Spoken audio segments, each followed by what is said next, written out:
নমস্কার বন্ধুরা, রূপাস কিচেনে আপনাদের সকলকে স্বাগত। আজকে আমি বানাবো গাজরের হালুয়া। শীতকালে গাজরের হালুয়া খেতে দারুণ লাগে। তো গাজরের হালুয়া পারফেক্ট কিভাবে তৈরি করবেন সেটা আজকে আমি এই ভিডিওর মাধ্যমেই আপনাদের দেখাবো। চলুন দেখে নেওয়া যাক আজকের রেসিপি গাজরের হালুয়া। গাজরের হালুয়া বানানোর জন্য বাজারে যে লাল গাজর পাওয়া যায় সেই লাল গাজর নিয়ে নিতে হবে। এখানে আমি 250 গ্রাম গাজরকে ভালো করে ধুয়ে গ্রেট করে নিয়েছি। এখন এটাকে ফ্রাই করতে হবে। তার জন্য গ্যাসে একটা কড়াই বসিয়ে দিয়েছি। কড়াইটা খুব ভালোভাবে গরম হয়ে গেলে এর মধ্যে দিয়ে দেবো বাটার। বাটারটাকে খুব ভালোভাবে মেল্ট করে নিতে হবে। বাটারটা খুব ভালোভাবে মেল্ট হয়ে গেলে এর মধ্যে আমি দিয়ে দেবো এলাচ।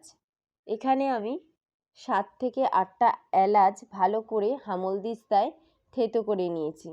সেই এলাচটা এখানে আমি দিয়ে দেবো।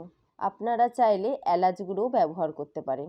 এই এলাচটা 2 থেকে 3 মিনিট বাটারের মধ্যে খুব ভালো করে একটু ভাজা করে নিতে হবে।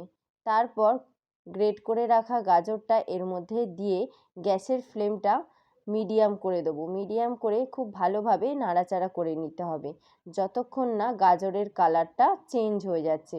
তবে দেখবেন যে গাজরটা যাতে পুড়ে না যায়। কন্টিনিউয়াস এইভাবে নেড়ে চেড়ে ভালো করে গাজরটাকে ফ্রাই করে নিতে হবে। যখন দেখবেন গাজরের কালারটা চেঞ্জ হয়ে গেছে তখন এর মধ্যে দিয়ে দিতে হবে সামান্য পরিমাণে লবণ। দেখুন প্রায় আমার 5 মিনিট মতো লেগেছে। এখন গাজরের কালারটা একেবারেই চেঞ্জ হয়ে গেছে। দেখে বুঝতে পারছেন। এখন দিয়ে দেবো পরিমাণ মতো নুন। সামান্য 1 চিমটি মতো নুন দিয়ে দেবেন। নুন দিয়ে খুব ভালোভাবে নাড়াচাড়া করে নিতে হবে। এই সময় গ্যাসের ফ্লেমটা একেবারেই লো করে দেবেন। ভালো করে নাড়াচাড়া করার পর এর মধ্যে দিয়ে দিতে হবে পরিমাণ মতো দুধ। এখানে আমি রেড কাউ দুধ ব্যবহার করেছি। এখানে 3 কাপ দুধ আমি ব্যবহার করেছি। এই দুধটা কাঁচা দেবেন না।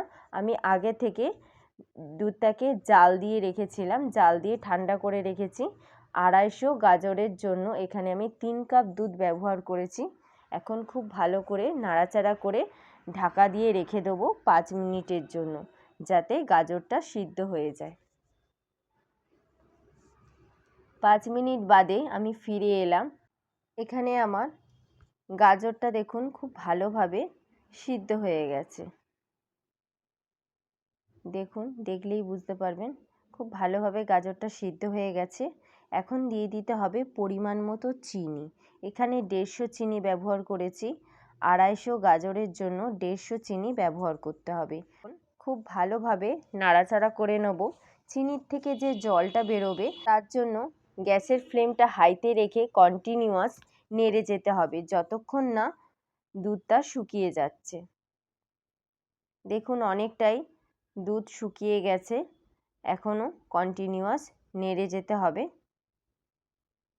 এই সময় গ্যাসের ফ্লেমটা একেবারে লো টু মিডিয়াম রাখবেন, না হলে লেগে যেতে পারে চিনি দেওয়ার কারণে। এখন দিয়ে দেবো সামান্য একটু কাজু আর কিশমিশ।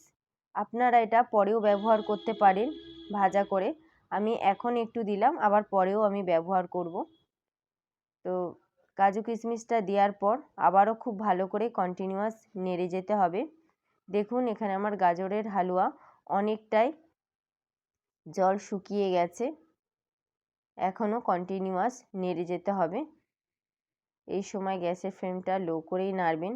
আর আঠালো ভাবও চলে এসছে, দেখেই বুঝতে পারছেন কালারও চেঞ্জ হয়ে গেছে।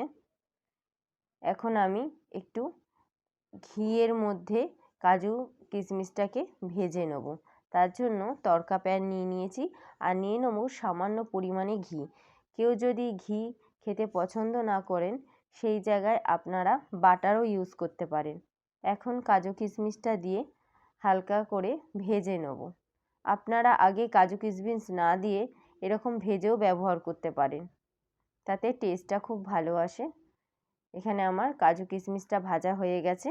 এখন আমি এর উপরে দিয়ে দেবো। আর দেখুন এখানে আমার গাজরের যে জলটা ছিল, এক্সট্রা জলটা, সেটা একেবারেই শুকিয়ে গেছে।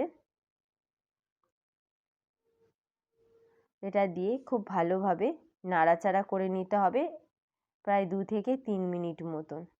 দেখেই বুঝতে পারছেন এখানে আমার গাজরের হালুয়া একেবারে রেডি। সমস্ত জল শুকিয়ে গেছে আর আঠালো ভাবও চলে এসছে। তো এখানে আমার গাজরের হালুয়া একেবারে রেডি।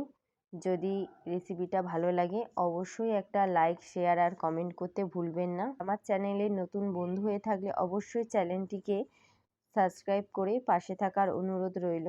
পাশে থাকা বেল আইকনটি অবশ্যই ক্লিক করবেন যাতে নতুন ভিডিও দিলে সবার আগে আপনাদের কাছে পৌঁছে যায়। ভালো থাকবেন, সুস্থ থাকবেন। আবার দেখা হচ্ছে নতুন একটা ভিডিওর সাথে।